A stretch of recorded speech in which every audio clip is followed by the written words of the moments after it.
কোনো পানি না, এটা কোনো আবে হায়াতের কোনো পানিও না, এটা কোনো নদীর পানি না, এটা কোনো সাগরের কোনো পানি না, এটা হলো আমার বন্ধুর গুনাহগার উম্মতের চোখের পানি।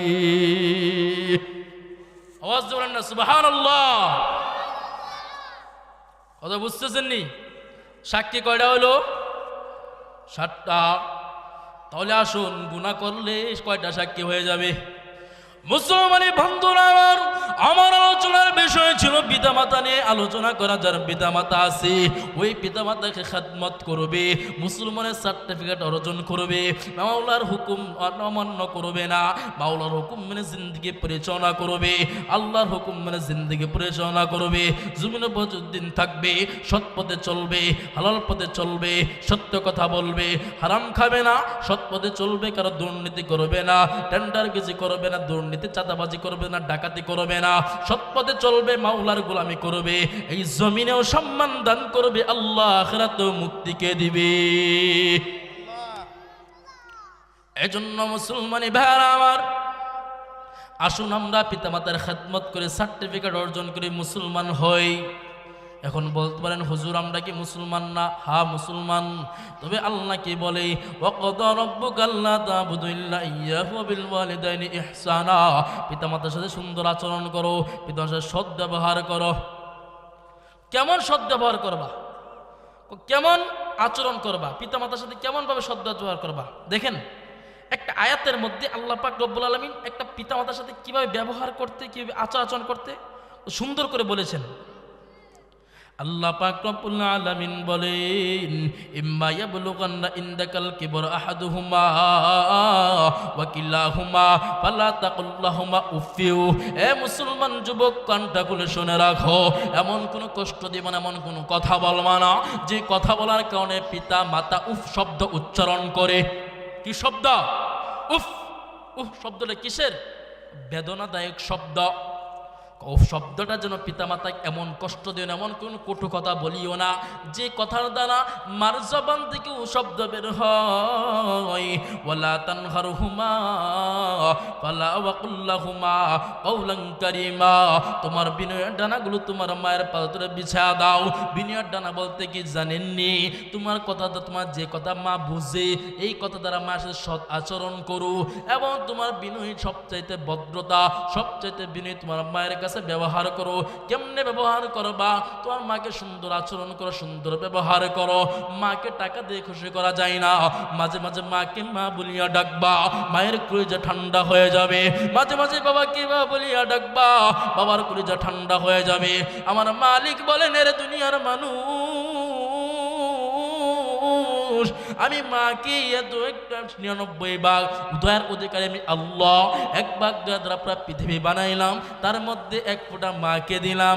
এই মাটা তার সন্তানের জন্য যদি রাত্রের ঘুম, আরামের ঘুম হারাম করতে পারে, একটা মা যদি একটা সন্তানের জন্য এত কষ্ট করতে পারে, একটা মা একটা সন্তানের জন্য এত মেহনত যদি করতে পারে, মুসলমানের যুবক, একটা বাবা তার সন্তানের জন্য যদি এত কষ্ট করতে পারে, আল্লাহ বলেন বান্দা লা তাকনাতু মির রাহমাতিল্লাহ, বলেন আল্লাহু আকবার। লা তাকনাতু মির রাহমাতিল্লাহ। আরে বান্দা, একটা অপরাধ করিয়া, একটা গুনাহ করিয়া, একটা খারাপ কাজ করিয়া, একটা বেয়াদবি করিয়া, একটা সন্তান যদি মায়ের কাছে গিয়া পায়ে ধরে যদি মাফ চায়, কান্না করে যদি বলে মা মাফ করে দাও, মাটা যত বড়ই নিষ্ঠুর হোক না কেন, বাবাটা যত বড়ই নিষ্ঠুর হোক না কেন, মাফ না করে পারে না। একটা সন্তান, একটা ছাত্র উস্তাদের কাছে গিয়ে যখন কান্না করে যখন ক্ষমা চায়, উস্তাদ যে জীবনের এই অপরাধটা কখনো করবো না, উস্তাদ যে মাফ না করে পারে না। আল্লাহ বলেন লা তাকনাতু মির রাহমাতিল্লাহ।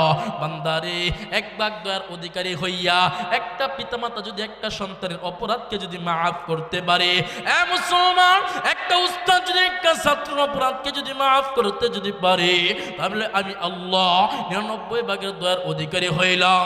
আরে বান্দা, লা তাকনাতু মির রাহমাতিল্লাহ। 60-70 বছর গুনাহ করছো, কোনো সমস্যা নাই, কোনো সমস্যা নাই। আমার কাছে আমি তোদের গুনাহ খাতাগুলি মাফ করে দিব। দেখছেন নি? তাহলে এই আলোচনা তারা কি বুঝলেন? সারসংক্ষেপ আছে না নাই? দেখেন 1 মিনিটে এটা বুঝে আপনাদেরকে কি আলোচনা বুঝলেন। আমরা পিতামাতার মাধ্যমে দুনিয়াতে আসলাম, কার মাধ্যমে? দুনিয়াতে আসার পরে বালেগ হওয়ার আগে কোনো হুকুম নাই, শরীয়তে কোনো কি নাই, হুকুম নাই। বালেগ হওয়ার পরে আয়াত নাজিল করলেন আল্লাহ। কি আয়াত? ওমা খালাকাতুল জিন্না ওয়াল ইনসা ইল্লা লিয়াবুদুন। আল্লাহু আকবার। আয়াত নাজিল করলেন যে বান্দা আমার গোলামি করো, আর গোলামির সাথে সাথে পিতামাতার খেদমত করো। মুসলমান হও, মুসলমান না হয়ে মরিও না। যদি মরো সাবধান, কবর কিন্তু আমার মেয়ে ফাতেমাকেও চিনে না। আর তুমি কোন দেশের নেতা, কবরে তোমার পরিচয় চলবে। যেই কবর নবীর মেয়ে ফাতেমাকে চিনে না, সেই কবর তোমাকে চিনবে। আজকে যার জন্য তুমি মাওলার হুকুম অমান্য করিয়া, আল্লাহর হুকুম না মানিয়া রাস্তাঘাটে ঘোরাফেরা করতেছ, মাওলার হুকুম না মানিয়া বন্ধুদের আড্ডায়, চার আড্ডায় তুমি নামাজ না পড়ে থাকতেছ।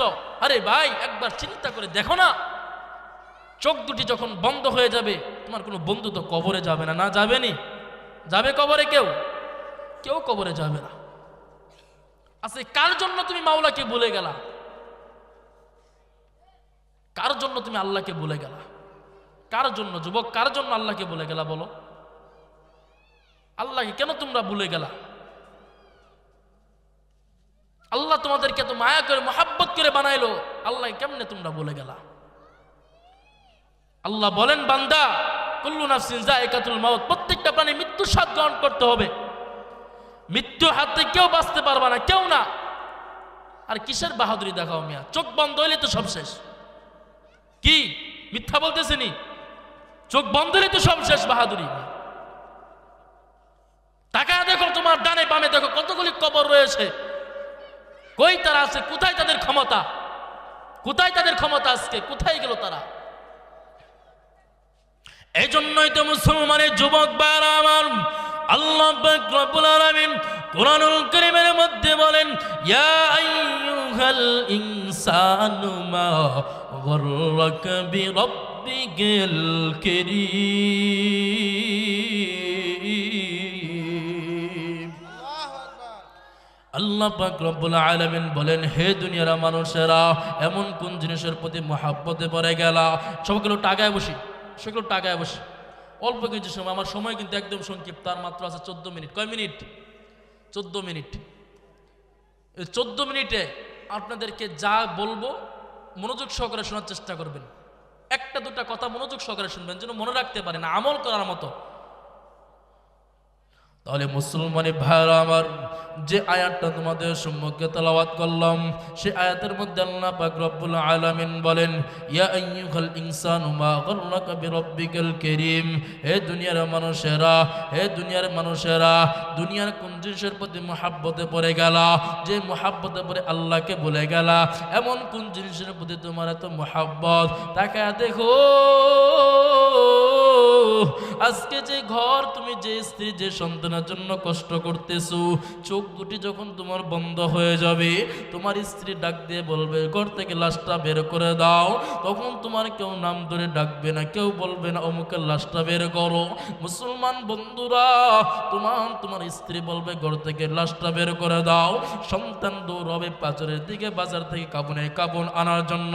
কেউ যাবে বলয় পাতি দিয়ে গরম পানি করার জন্য, কেউ যাবে বাঁশের চারে বাঁশ কাটার জন্য। তোমাকে বিদায় দেওয়ার জন্য সকলে তৈয়ার হয়ে যাবে, সকলে তোমাকে বিদায় দেওয়ার জন্য তৈয়ার হয়ে যাবে। সন্তানগুলি বাবা বলিয়া কান্না করবে, সন্তানগুলি বাবা বলিয়া কান্না করবে। তোমার জবাব দেওয়ার কোনো ক্ষমতা থাকবে না। তোমার ক্ষমতা যে বড় বড় দামি দামি কাপড়গুলি পরতা, ওই কাপড়গুলিও তোমাকে বেড়ে দিয়ে কাটিয়া কাটিয়া কাটিয়া ওই কাপড়গুলি পর্যন্ত রেখে দিবে। তিনখানার সাথে কাপড় পরাইয়া মুসলমান গভীর রাত্রে না অন্ধকারকে ভয় পাও, জীবন্ত অবস্থায় চলতে পারো না। একবার দুটি চোখ বন্ধ করে দেখো, ওই কবর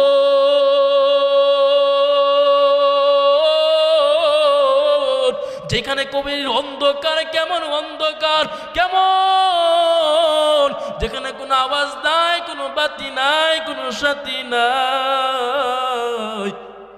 আল্লাহ, যেখানে কোনো আলো নাই, যেখানে কোনো বাতি নাই, যেখানে কোনো সাথী নাই। আজকে অন্ধকারকে মুসলমান বড়ই ভয় পাও, একা এক রুমে থাকতে পারো না, বড় ভয়। তাহলে চিন্তা করে দেখো, কবরের মধ্যে কেমনে একা থাকবা, কবরের মধ্যে কেমনে একা থাকবা। যখন বন্ধু বান্ধব গুলে জানাজার নামাজের পরে যখন খাটকে কাঁধে নিয়ে যখন তোমার কবরের পাশে যখন গিয়ে রেখে দিবে, মানুষগুলি মিনহা খালাকনাকুম ওয়া মিনহা খালাকনাকুম ওয়া ফিহা নুঈদুকুম ওয়া মিনহা নুখরিজুকুম তারাতান উখরা, যখন মানুষ বলিয়া বলিয়া যখন মাটি দেওয়া যখন শুরু করে দেবে, মুসলমানি বন্ধুরা আমার, কলাপাতের চাউনি দিয়া যখন পাশে চাউনি দিয়ে যখন মাটি দেওয়া যখন শুরু করে দিবে, মুসলমান, সেই কবরটা কেমন একটা ভয়ঙ্কর একটা কবর হয়ে যাবে। তোমাকেও কবরে যেতে হবে, আমিও কবরে যাব, তুমিও কবরে যাইবা, আমিও কবরে যাব। আমি বক্তা সাহেব, আমার কাপড় বল লেখা থাকবে না আমি বক্তা, তুমি শ্রোতা, তোমার কাপড় বল লেখা থাকবে না তুমি শ্রোতা। সকলে কাপড়ের কাপড় কালার এক হয়ে যাবে, কবরের সাইজের এক হয়ে যাবে। কবরের মধ্যে তোমাকেও তিনটা প্রশ্ন করবে, আমাকেও তিনটা প্রশ্ন করবে। তোমার কবরে তুমি যাইবা, আমার কবরে আমি যাব। বন্ধু, আজকে যে বন্ধুর জন্য মাওলার হুকুম না মারিয়া, আজকে যে বন্ধুর জন্য চার চাষটেলের মধ্যে বসিয়া আড্ডা দিতে দিয়া আড্ডা দিয়া তুমি মাওলার হুকুম নামাজ মানো নাই, মাওলার হুকুম নামাজ পড়ো নাই, বন্ধু, ওই বন্ধুরাই তোমাকে মাটি দিয়ে চাপা দিয়া রেখে চলে আসবে। কেউ যাবে না, কেউ না, কেউ না, কেউ না, কেউ যাবে না কবরে, তোমার কেউ যাবে না।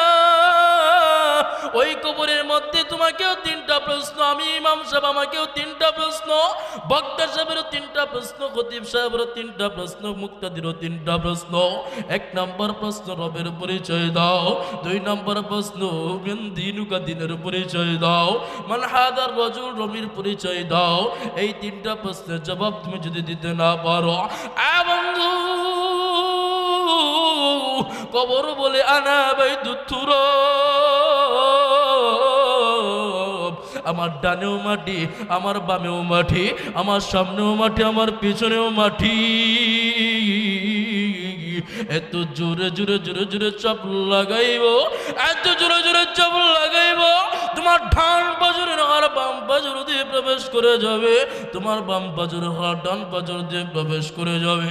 সেদিন কই আমার বন্ধু, কই আমার পিতা, কই আমার সন্তান? কেউ নাই, কেউ নাই, কেউ নাই।